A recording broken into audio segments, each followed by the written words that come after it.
24, do verso 1 ao 14. Amém? Amém. Meus sentados, somos a leitura do texto da palavra do Senhor para a nossa meditação. Sermão profético, a destruição do templo. Tendo Jesus saído do templo, ia se retirando quando se aproximaram dele os seus discípulos para lhe mostrar as construções do templo. Ele, porém, lhes disse: não vedes tudo isso? Em verdade vos digo que não ficará aqui pedra sobre pedra que não seja derribada. No Monte das Oliveiras achava-se Jesus assentado, quando se aproximaram dele os discípulos, em particular, e lhe pediram: dize-nos, quando sucederão estas coisas? Qual sinal haverá da tua vinda e da consumação do século? E ele lhes respondeu: vede que ninguém vos engane, porque virão muitos em meu nome, dizendo: eu sou o Cristo, e enganarão a muitos. Certamente ouvireis falar de guerras e rumores de guerras. Vede, não vos assusteis, porque é necessário assim acontecer, mas ainda não é o fim. Porquanto se levantará nação contra nação, reino contra reino, e haverá fomes e terremotos em vários lugares. Porém, tudo isto é o princípio das dores. Então, sereis atribulados e vos matarão. Sereis odiados de todas as nações por causa do meu nome. Nesse tempo, muitos hão de se escandalizar, trair e odiar uns aos outros. Levantar-se-ão muitos falsos profetas e enganarão a muitos. E por se multiplicar a iniquidade, o amor se esfriará de quase todos. Aquele, porém, que perseverar até o fim, esse será salvo. E será pregado esse evangelho bem por todo o mundo, para testemunho a todas as nações. Então virá o fim. Palavras do Senhor Jesus. Amém? Amém.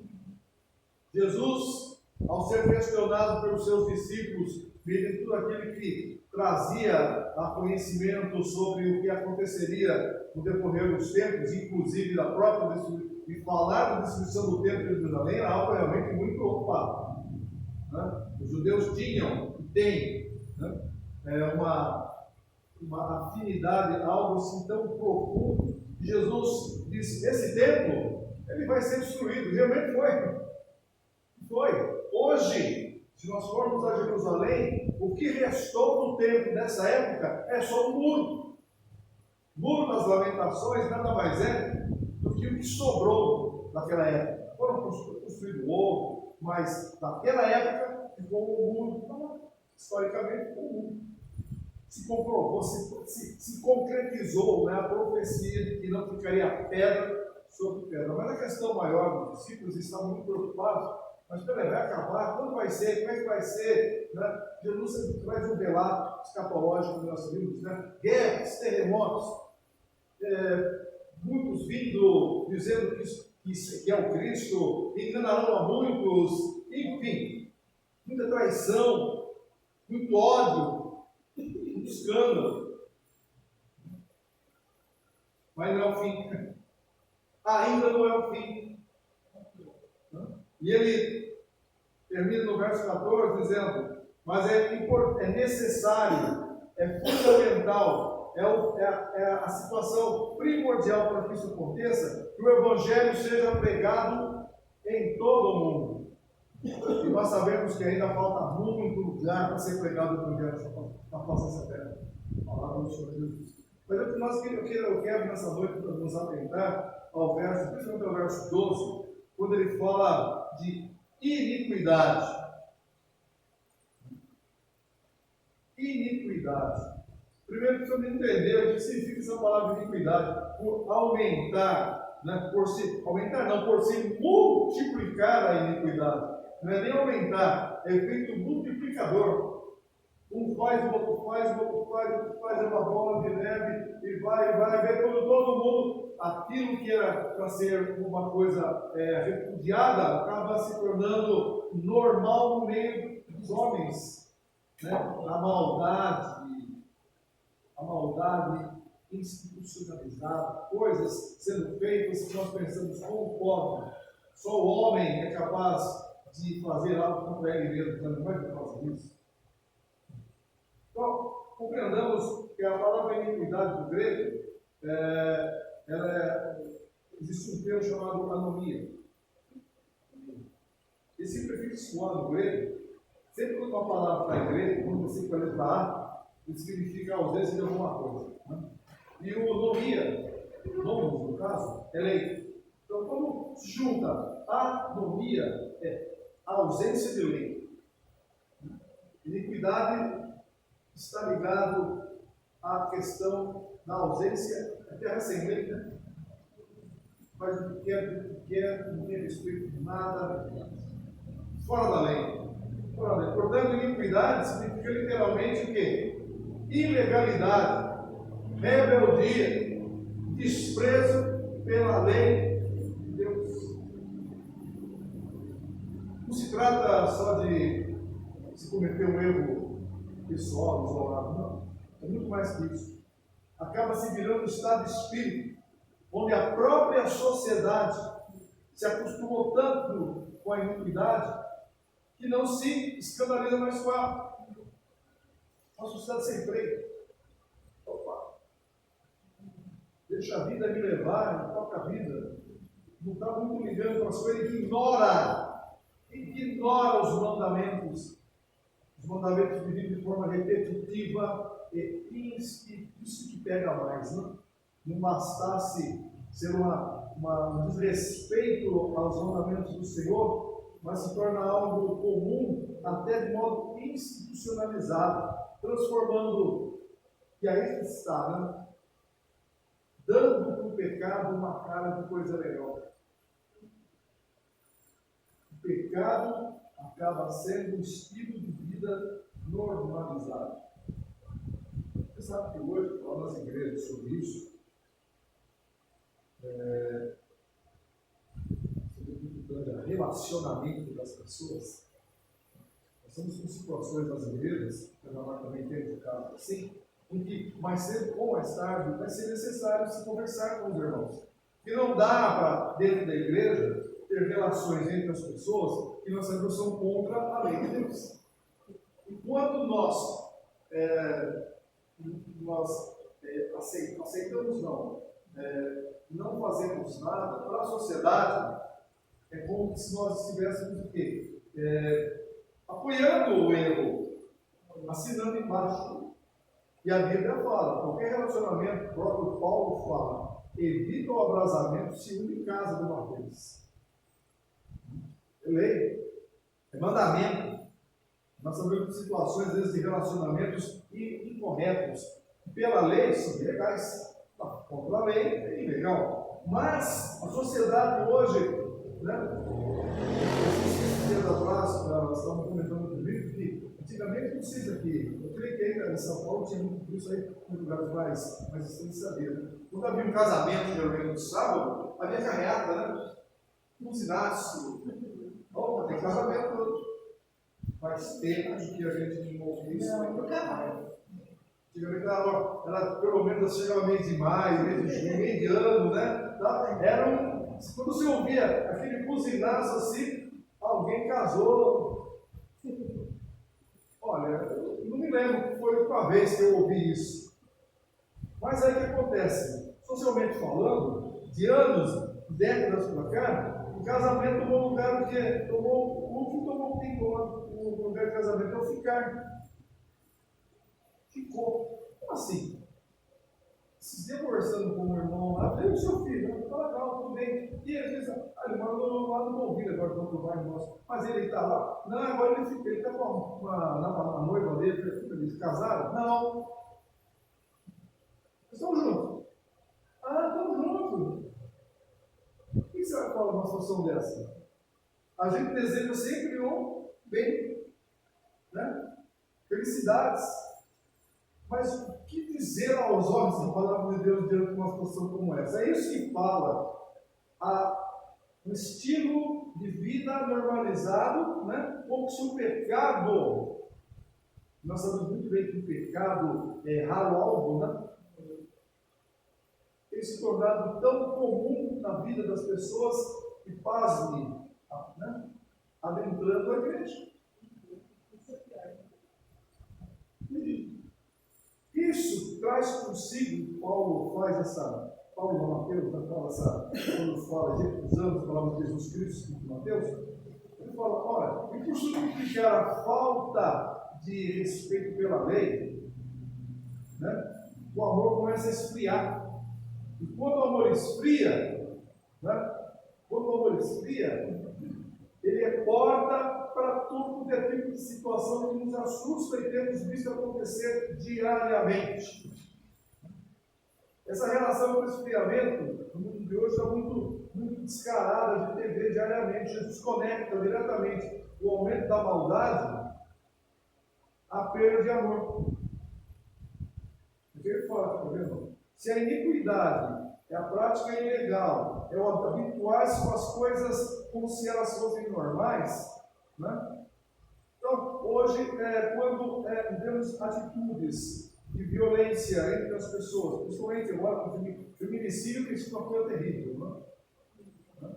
Pô, relacionamento, enfim, falta de amor, falta de misericórdia pelas pessoas. Anos atrás, colocaram fogo em pessoas deitadas na Brasília, né? Como você consegue colocar fogo, jogar? Não pode.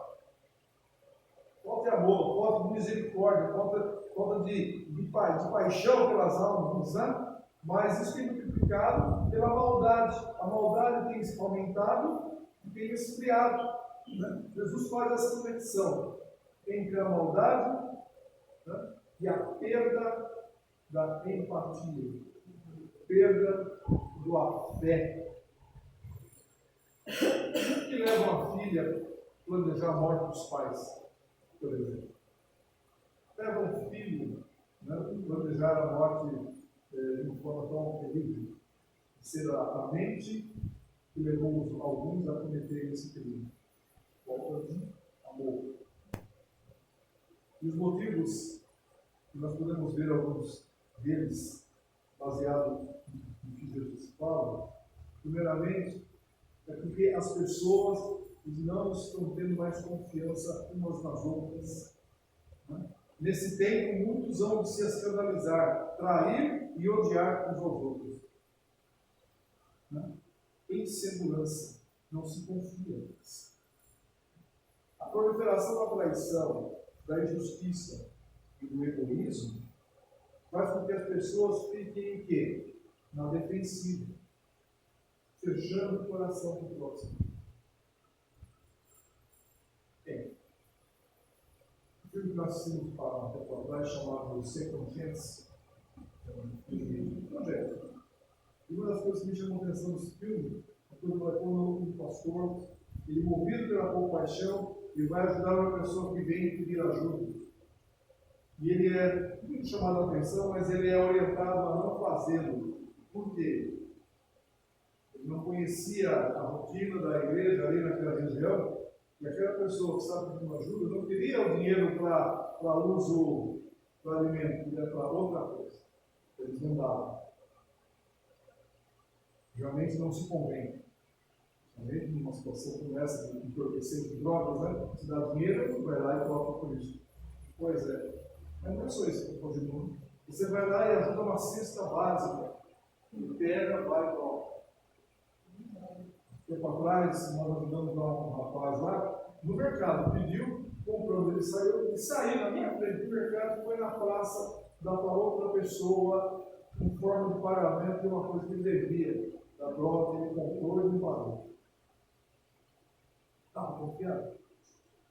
Mas se nós fecharmos os olhos dessa forma, nós não ajudamos ninguém. Nós sabemos que Nós ainda acreditamos em Deus, amém? Nós cremos que ainda há solução. Jesus Cristo é a solução. Né? Porque o mundo não enxerga dessa forma. O mundo enxerga, não tem jeito mais. Né? Decretar isso para a sociedade, né? Decretar que não tem jeito, é exatamente o contrário daquilo que nós temos por missão. Né? Jesus veio a esse mundo porque ele viu que ainda existe um potencial. Né? No galho seco ainda nasce alguma coisa. Né? No galho seco vai brotar. No deserto vai nascer. Zaqueu, por mais que fosse repudiado, criticado pelas pessoas que moravam ao seu redor, Jesus viu nele que a possibilidade dele mudar de vida, conversão. Quer dizer, mas a forma desse amor, por isso que Deus é amor, amém? O amor de Deus é maior que essas coisas e ele não vê. Mesmo que, né, mesmo sendo crucificado, o Senhor ainda via nessas pessoas ainda a possibilidade de arrependimento e de salvação. Quer dizer, só Deus realmente, né? Mas esse amor tem que estar dentro do coração, do nosso coração, para que a gente enxergue com os olhos dele. Né? Mas é inevitável, não dá também fazer de conta e não ver que o mundo está assim. Conforme profetizado em Isaías 5:20, a sociedade passa a chamar o mal de bem e o bem de mal, perdendo a referência do que é o verdadeiro amor bíblico. Isaías 5:20, deixa eu ler aqui. Isaías 5:20 diz assim: ai dos que ao mal chamam bem, e ao bem mal, que fazem da escuridade luz e da luz escuridade, põem o amargo por doce e o doce por amargo. Inversão de valores. Né? O mal tomando o lugar do bem, deixando de lado. Extorsão. A iniquidade distorce. E a frieza. Como Deus é a própria fonte do amor, nós falamos, Deus é amor. Afastar-se das suas leis resulta inevitavelmente em coração endurecido. Não dá para ter essa percepção do sofrimento alheio se não deixar que o amor de Deus venha e faça parte de nós. Nós temos que vivenciar esse amor. O amor de Deus. Se Deus está em nós, com certeza o amor dele também está. Nós vivenciamos esse amor. E não olhamos com os olhos humanos. Se nós olharmos com os olhos que a sociedade vê, né, acontece exatamente isso que nós falamos. Como que eu posso me mover em ajudar as pessoas, estar preocupado como igreja, por exemplo, em atingir os necessitados? Se os próprios necessitados não estão entendendo, olha que coisa, né? Não há um interesse. Até que nós, por tempo, trabalhamos, colaborando com uma igreja lá em Cajamar, ligada à Igreja Jardim das Oliveiras, Presbiteriano Unido. E eles faziam um trabalho anual, por muito tempo. Mas interessante, tem uma estatística, né? No começo do ano, a igreja tinha um volume de pessoas. E conforme os meses iam passando, esse volume ia aumentando. Né? Tinha aqueles que frequentavam normalmente, né, 20, 30 pessoas, mas chegava, por exemplo, lá no meados de setembro, outubro, ele estava com 50, 80, 60 pessoas. Aí começamos a avaliar e ver o que acontece. Não que a igreja não deva ter um trabalho assistencialista, isso é diaconia, é um trabalho diaconal. Né? Mas muitos daqueles, eles só iam, frequentavam, por interesse da ajuda que todo fim do ano a igreja dava. Quer dizer, se você fosse avaliar pela estatística, não compensa fazer, mas é louvado seja Deus que a visão da igreja não é essa, e sempre é de ajudar. E queira ou não, é como o trabalho do semeador. O semeador sai a semear. Agora, quem vai dar o crescimento, quem vai, enfim, dar o fruto daquela semente, é o Senhor. Né? O Paulo mesmo fala, um prega, o outro cuida, mas quem dá o crescimento é Deus. Né? Mas por isso que depende do trabalho daquele que semeia, daquele que cuida. Né? Agora, quem vai mexer no coração e vai porque abre os olhos é Deus. Nosso trabalho não é esse. Nosso trabalho é de acreditar pela fé que as pessoas vão enxergar. Amém. Porém, por aumentar a iniquidade, Cristo fala que muitos deixarão de fazer isso. Por multiplicar a iniquidade, o amor esfria. Esfria por quê? Aí entra a questão do egoísmo, né? O egoísmo entra no meio disso. E as pessoas, já pela própria tipo de vida, já não estão mais preocupadas em aproximar as pessoas. E a tecnologia tem ajudado, por incrível que pareça. É claro que nós passamos por uma situação de pandemia, por uma questão de segurança da saúde, que não que isso foi institucionalizado, foi para atender uma situação momentânea dos cultos à distância. Né? Só que para muitos isso aí continua. Por quê? Não, eu preciso ir no culto em casa, para mim está bom, estou participando. Não é essa a participação que o Senhor quer. Nós temos que nos aproximar das pessoas. Essa distância afasta as pessoas da realidade do outro. A tecnologia, ela veio, através do encurtamento das distâncias, ajudar bastante, mas muitas vezes está isolando as pessoas. Isola. Né? Isolado. Nós sabemos que uma andorinha, mais legal. O isolamento, mas isso também, aí há uma ligação com essa história do egoísmo, né? Uma indiferença com o sofrimento do outro. Notícias diárias também têm ajudado a aumentar essa situação. Notícias de crueldade e ódio gratuito mostram que a vida, para muitos, perdeu valor. Eu me lembro que, há tempos atrás, assim, houve muita Jovem Pan, na época de Jovem Pan, de segunda-feira principalmente.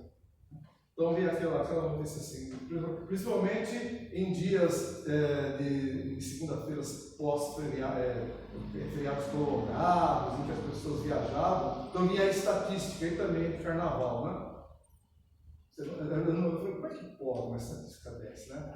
Nesse fim de semana houveram tantos acidentes nas estradas e tantos acidentes graves, diminuiu a quantidade de mortes em relação ao ano seguinte, no ano anterior. Foi diminuindo, para ter. Né? Aconteceu 300, agora morreu 250, por exemplo, né? Caiu a percentual. A estatística trabalha com números, é a frieza, né, do número, né? A frieza da estatística depois do carnaval, de mortes, famílias separadas, a desgraça institucionalizada, né? Quer dizer, isso aí mostra bem um reflexo de uma sociedade que se acostuma a viver esse tipo e não se assusta mais com isso, né?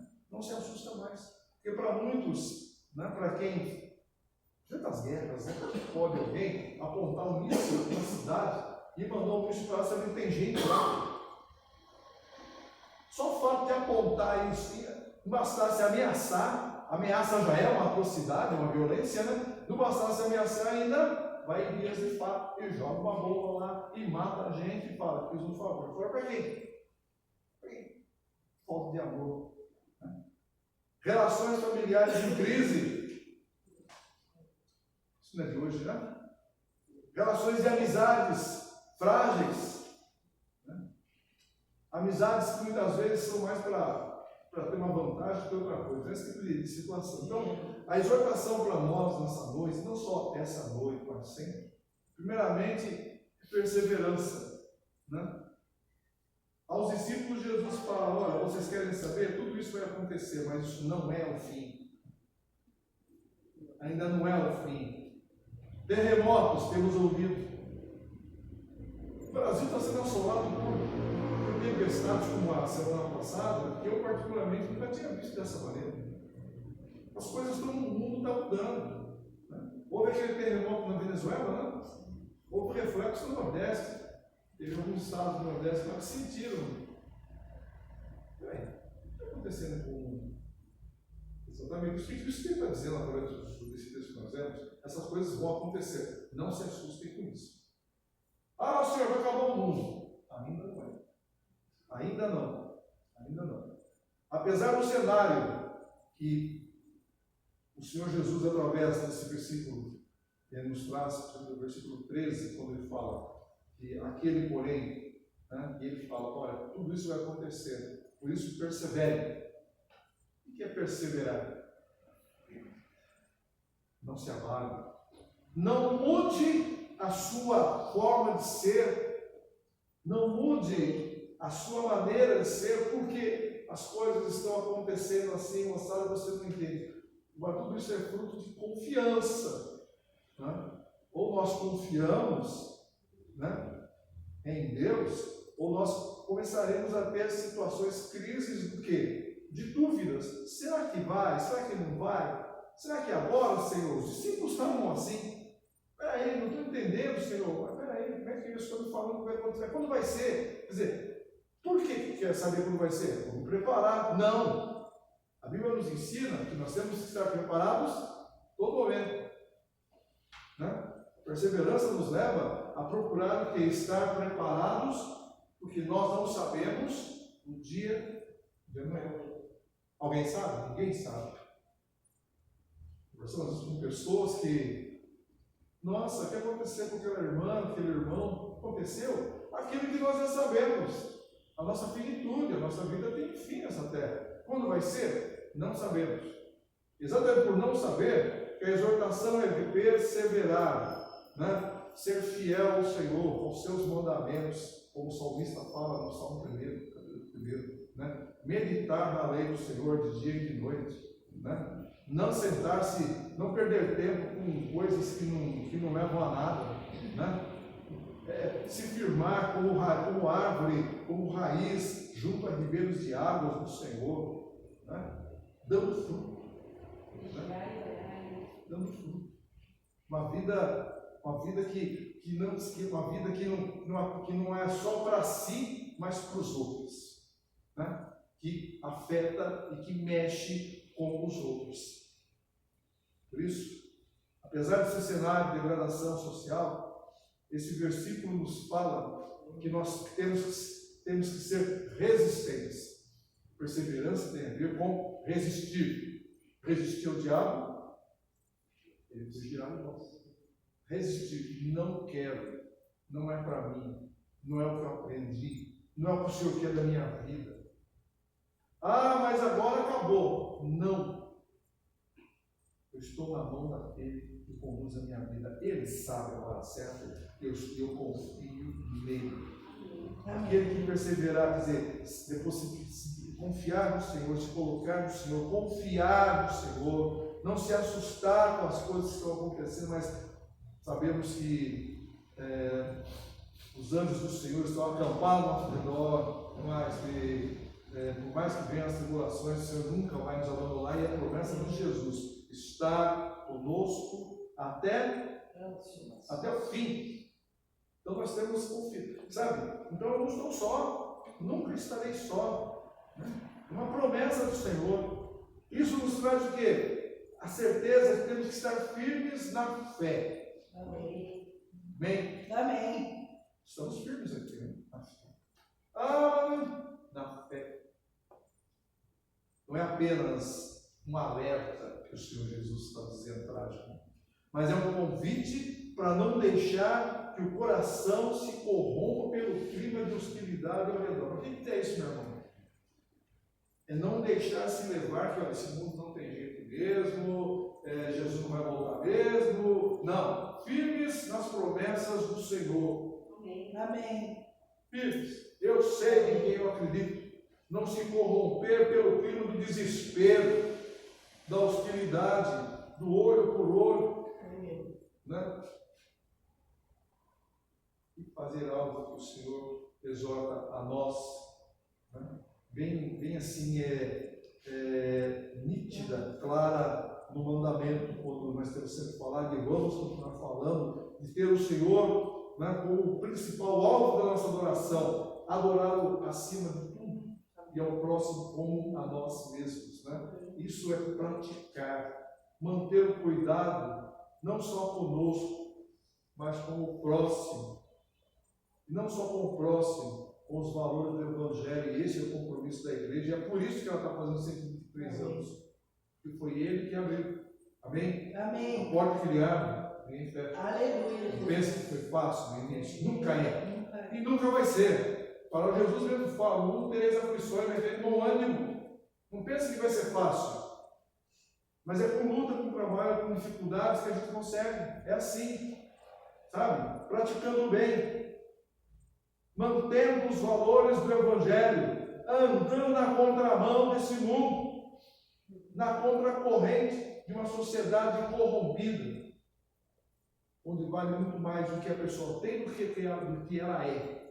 A valorização do ser humano por aquilo que ele é, não por aquilo que ele tem. Por isso, o grande desafio para os fiéis nos últimos dias não será apenas resistir às perseguições, mas conseguir guardar o próprio coração, né? Para que não esfrie. Não esfria, não. Amém. É quente, mantendo vivo o amor. Mas nossa, o lá né? Fogo na noiva. Para muitos fica meio estranho falar assim, mas a gente entende, às vezes é um exagero de falar isso aí e tal, né? Mas pensa bem, né? Nós somos como uma fogueira. Não uma fogueira acesa, uma fogueira contínua. Não pode esfriar. Se um graveto sair do meio da fogueira, ele esfria. A gente sabe disso na prática. Ele está junto, tem que estar junto. O ajuntamento, um aquece o outro com a sua fé, com o seu testemunho, com a sua vida, com a sua, sabe, com a sua empolgação. É isso que o Senhor quer. Amém. Não esfriar, irmãos. Manter vivo o amor de Deus e manter vivo o amor ao próximo também. É isso que nós temos por missão. Andar na contramão de uma sociedade onde os valores estão invertidos. Eu vou falar uma coisa para vocês. Isso não é algo que aconteceu por acaso. É algo planejado, algo que está sendo construído, feito. Mente diabólica. Né? Uma mente capaz de estar, que há anos tem trabalhado para denegrir as instituições, a educação, o relacionamento, a sociedade como um todo. E a igreja se levanta contra. Mas o Cristo, Jesus Cristo nos alerta. Vocês vão ser odiados. Vocês vão ser odiados. Vocês terão tribulações. Vos matarão. Por isso falou para os discípulos. Vocês serão mortos. Foram. Vos matarão. Sereis odiados pelas nações. Por causa do meu nome. Porque nós andamos na contramão. Então, que nós temos que orar para que essa situação não seja motivo para que a gente desista, desanime, não faça a vontade de Deus.